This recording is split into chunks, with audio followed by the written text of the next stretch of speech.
All right, so our last topic for the unit, fiscal policy.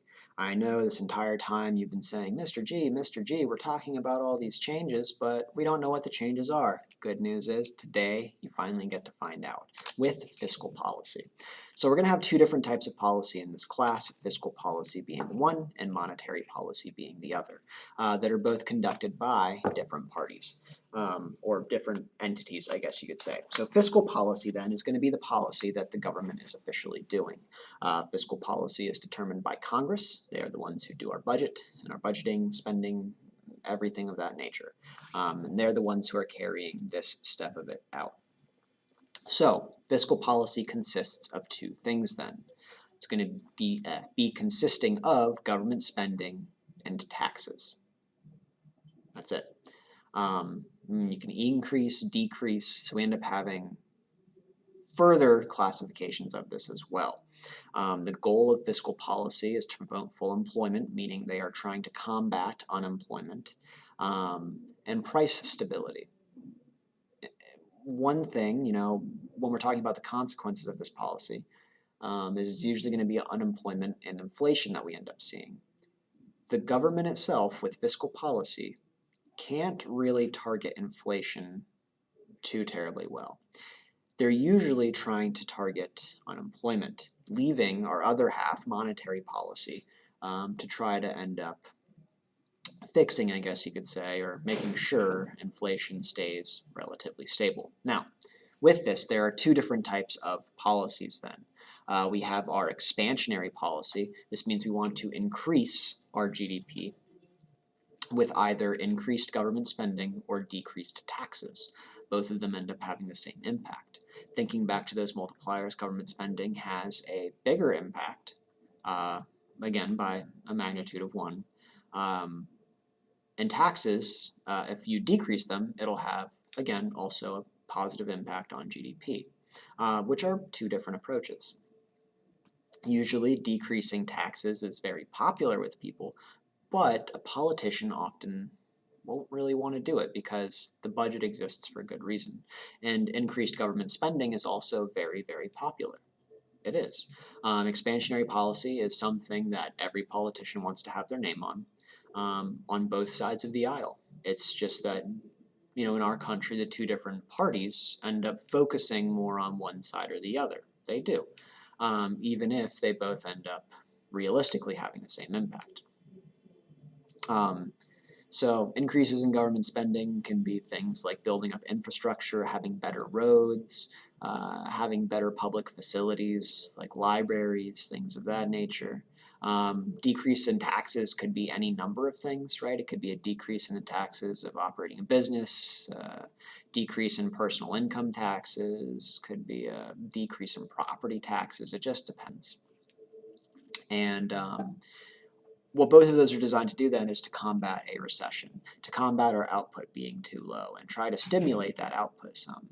And then since I'm blocking this key term here, inflation is countered with contractionary policy being the key term.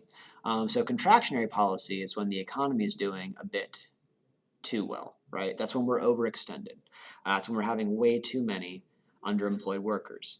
It's when we're having our factories operating for too long. There's not enough time to do proper maintenance.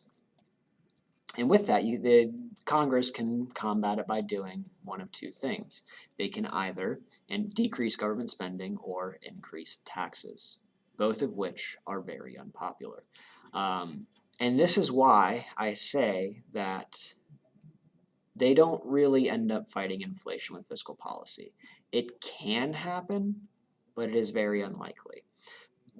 Pretty much no politician wants to be associated with a decrease in government spending or an increase in taxes, because a decrease in government spending would mean that a lot of public officials end up losing their jobs. It means that libraries are going out of business. So, infrastructure, our roads, bridges, stuff like that is in disrepair. Or an increase in taxes, which is the reality of life, they go up. No one wants to be known for that. Going back to, you guys didn't get to it in U.S. history last year, unfortunately, but George Bush Sr., all right, George Bush Sr., when he was running for office, he famously he's famously stated that, read my lips, taxes will not increase. And this is a Republican, conservative person saying that. Very soon into his presidency, taxes went up. That's what happens. But again, it usually ends up happening regardless. So both of those are designed to counter the same thing here. So expansionary fiscal policy. So in order to combat a recession, the government engages in expansionary policy.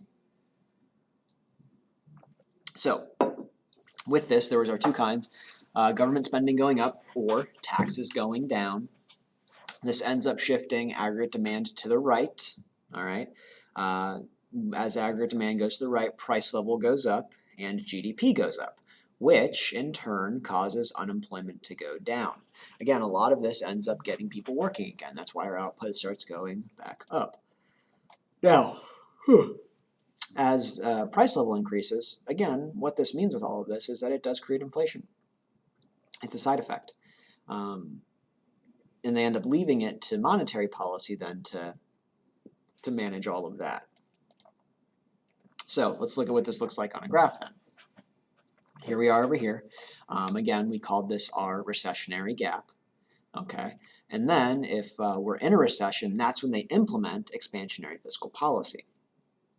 That's when they increase government spending or they decrease taxes to get it to shift back to our macroeconomic equilibrium on the short run aggregate supply, long run aggregate supply, and aggregate demand all meeting one another. Contractionary then is going to look the opposite of this. Again, doesn't really happen very often. This is something that politicians don't want to be associated with. It's not something that stirs up voters. It isn't. Usually when they talk about plans that increase taxes, the focus isn't on the taxes because people don't want taxes to go up. But if it's for really good stuff, then that's how you end up getting the willingness for it. And a lot of the problem with all of this, with fiscal policy then, is in fact political willingness. So in order to combat inflation, government engages in contractionary policy, which again, getting far away from reality. So if government spending goes down or taxes go up, then aggregate demand will shift to the left, causing price level to go down, meaning inflation is being reined back in. GDP is going to go down though, which ends up causing unemployment to go up. And the side effect of this then ends up being that there is more unemployment. Again, this is, in reality, very rare. So let's look at this then. There we go. So this will be implemented when there is in fact an inflationary gap or recessionary gap, inflationary gap or expansionary gap as it's sometimes called, in order to rein the economy back in.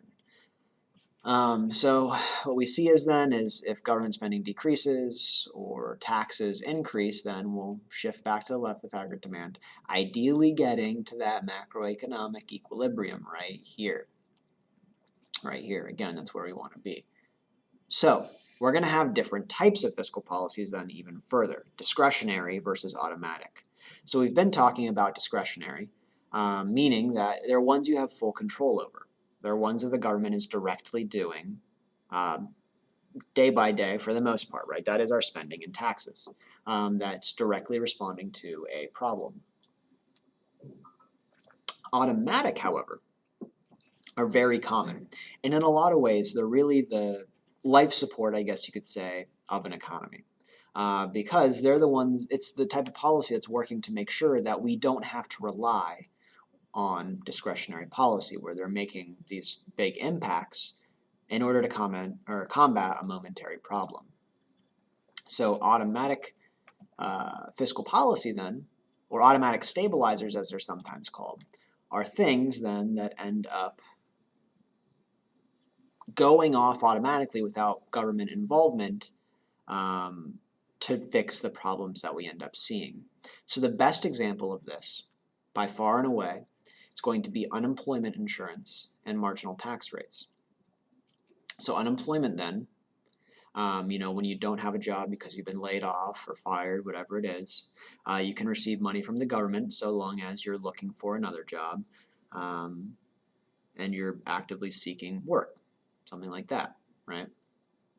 Meaning that as a bunch of people lose their jobs, they're not just completely out of luck, They're still receiving some kind of income so they can still pay their rent, buy food, etc., etc.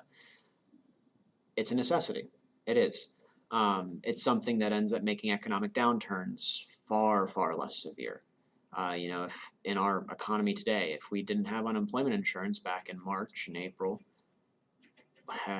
would not have been a pretty situation. There would have been thousands, there would have been millions upon millions of evictions, millions upon millions of people just kind of starving to death. It would have happened. On the other side of this too, we have marginal tax rates, meaning that as people make more money, they end up getting taxed more. So something we haven't really spoken much about is part of the reason that inflation happens to begin with is because people are getting paid more money, right? And the reason for that is this thing called efficiency wages. And the best way for a business to hire the best people, hire new talent, is to offer a competitive wages, right? And as the economy starts doing better, there's less people that need jobs. So what we see then is, what we see is that a job, say you went to school for engineering, okay? You go off, you get your first engineering job at $50,000 a year, all right? Over time though, say next year, as there's less and less engineers, the business is gonna say, hey, we need someone new. Let's hire them at $55,000 a year. You get word about that, you're not too terribly happy, so you leave your job, they find somebody at $55,000, and next thing you know, you get hired at a new factory for you to fix up, and hey, they're paying you $60,000 a year, and that's really nice. Next year though, they need to hire somebody else, $65,000 what they're offering, because they can't find anybody else at $60,000, and hey, they hire somebody, and you're like, wow, I'm kind of jealous. I mean, hey boss, you want me sticking around, you got to make it worth my while. So they offer you a raise, and because of your seniority, you're now making $70,000 a year. And this ends up kind of getting out of control to a certain point. And what ends up happening then with marginal tax rates is that as people make more money and they're getting taxed more, it makes it so inflation doesn't start getting too out of control, right? Because once you start with how tax brackets work, once you move into the next tax bracket, that portion of your income is taxed at a higher rate. Whereas if it weren't like that, and if it was just a flat rate, then, well, as people made more money directly, then that'd be, well, more and more money for them to spend.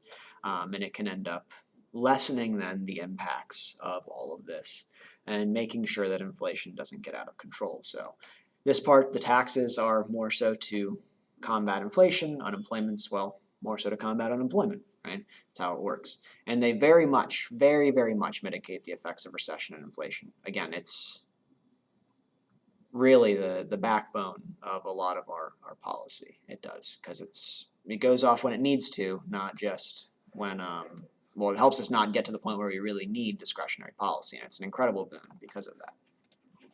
Now, weaknesses. First and foremost, lags. That means it takes time. It does. You got to work with both sides of the aisle to get these things done. So first step is you got to find a problem. Second step, you got to figure out how to fix the problem. Third step, and this is the really tricky one, you got to agree on fixing the problem.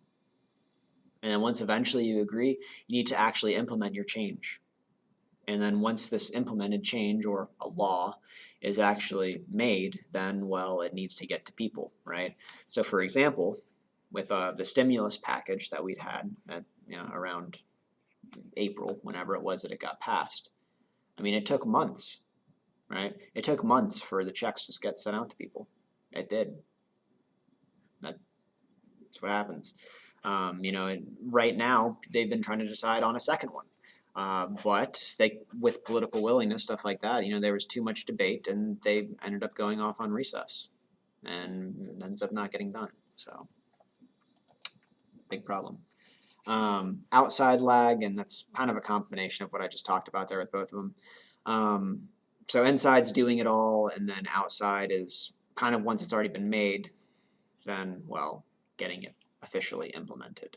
Political motivation, again, this is a Huge deal, like I said. That's why contractionary fiscal policy, increasing taxes or decreasing spending, almost never happens. It's incredibly unpopular. No one wants to be the guy that increased taxes by a bunch while also taking away people's benefits or tearing down a library or letting roads go into disrepair. To be a super unpopular person. And re-election is kind of what it boils down to. Um, so, as it says right here, increased government spending and decreased taxes are always more popular with voters than increased taxes and decreased spending. Again, politicians can argue that they will increase taxes because maybe it's a tax on something that won't affect certain voters, or maybe the benefits far outweigh the costs. It just ends up depending. So that is the weaknesses. This part we don't really need to worry about for a long time. So we're going to skip over this here real quick. Bunch of stuff there. Yeah, crowding out's one of the big side effects too. But this gets far more into topics later on down the course. So we're not really, again, concerned about it right now. So that said, if you have any questions on this, please feel free to let me know. Email me, send me a message on Canvas, whatever it is. And I hope you have a good day.